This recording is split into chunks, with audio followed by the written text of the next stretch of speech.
Hello viewers, आपका स्वागत है। देखिए, आज मैं हरिद्वार में था और मेरे पीछे आप देख रहे होंगे गंगा जी अविरल बह रही हैं। बहुत साफ जल है इस समय। और आज है मंडे, वीडियो का ड्यू टाइम। तो मैंने कहा मैं आपके लिए यहीं से वीडियो लेके आऊँ। तो शुरू करते हैं आज का वीडियो। आज बहुत छोटा टॉपिक लेके आया हूँ। स्पेसिफिक परफॉर्मेंस सूट जो होता है उसके रिगार्डिंग एक टेक्निकल पॉइंट। ये भी स्पेसिफिक परफॉर्मेंस सूट जो लेकर आया जाता है वो होता काय के लिए है, बेसिकली स्पेसिफिकली परफॉर्म करवाने के लिए कॉन्ट्रैक्ट के किसी टर्म्स को। तो उसके लिए लाया जाता है और मोस्टली वहाँ पे होता है इन्वॉल्व जहाँ पर इमूवेबल प्रॉपर्टी के रिगार्डिंग कॉन्ट्रैक्ट हुआ होता है।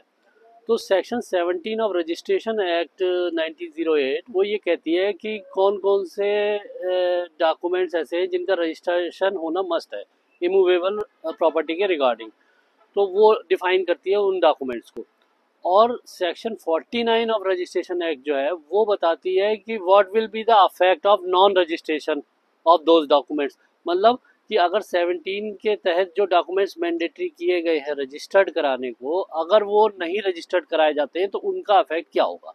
तो उस सेक्शन 49 में ये साफ कहा गया है कि अगर ऐसे कोई डॉक्यूमेंट जो 17 में डिफाइन किए गए आपने रजिस्टर्ड नहीं कराया तो फिर वो उसकी कोई वैलिडिटी नहीं है। उसके बेस पे आप किसी कॉन्ट्रैक्ट को जो है वो एप्लीकेबल नहीं करा सकते और ना ही एविडेंस वगैरह में प्रोड्यूस कर सकते हैं। बट सेक्शन 49 का प्रोविज़ो बहुत बड़ा एक्सेप्शन देता है। वो ये कहता है कि जहाँ पे स्पेसिफिक परफॉर्मेंस का कोई सूट है वहाँ पे अगर कोई अनरजिस्टर्ड एग्रीमेंट है, कॉन्ट्रैक्ट है रिमूवेबल प्रॉपर्टी के रिगार्डिंग, उसको आप एज ए एविडेंस जो है वो उसमें प्रोड्यूस कर सकते हैं स्पेसिफिक परफॉर्मेंस सूट में केवल। और कोलेटरल ट्रांजैक्शन के रिगार्डिंग भी एज एविडेंस प्रोड्यूस कर सकते हैं। ये बहुत इंपॉर्टेंट प्रोविज़ो है, एक्सेप्शन है। अब बात तो अब आते हैं उस सुप्रीम कोर्ट के जजमेंट पे। तो उसके फैक्ट्स क्या हुए कि ऐसे ही सेलर और परचेजर के बीच एग्रीमेंट हुआ कि भाई ये प्रॉपर्टी बेच रहे हैं और वो खरीद रहा था परचेजर। तो एडवांस पेमेंट भी हो गया। फिर उसके बाद वो परचेजर जो था बैलेंस पेमेंट जो विद इन टाइम जितना भी टाइम था टर्म्स के अकॉर्डिंग वो तैयार हो गया, एग्रीमेंट टू सेल हो गया था, लेकिन वो रजिस्टर्ड नहीं कराया उसने।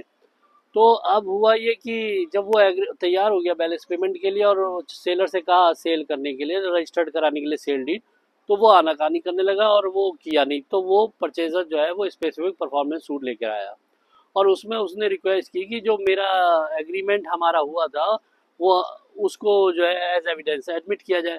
ट्रायल कोर्ट ने उसे ये रिजेक्ट कहते हुए रिजेक्ट कर दिया कि वो क्योंकि आपने सेक्शन 17 के अकॉर्डिंग आपने रजिस्टर्ड नहीं कराया जो कि मस्ट है, मैंडेटरी है, तो इसलिए उसकी वैलिडिटी नहीं है और उसको फिर एविडेंस में प्रोड्यूस नहीं कर सकते।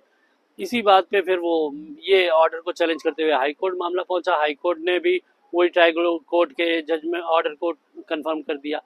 फिर मामला पहुंचा सुप्रीम कोर्ट। सुप्रीम कोर्ट ने सेक्शन 49 के प्रोविजो को नॉल रेफर किया और उन्होंने कहा सुप्रीम कोर्ट ने कि ये जो एक्सेप्शन है वो क्लियरली प्रोवाइड करता है कि अगर स्पेसिफिक परफॉर्मेंस का कोई सूट है और जो एग्रीमेंट है वो अनरजिस्टर्ड है तो उसको एज एविडेंस प्रोड्यूस किया जा सकता है और कोर्ट को वो एडमिट करना पड़ेगा। बाकी उसके उस पे टेक्निकलिटी पे कोर्ट अपने आप डिसाइड करे, बट उसे एज एविडेंस जो है वो एडमिट करना पड़ेगा। ये कहते हुए सुप्रीम कोर्ट ने उसे अलाउ किया।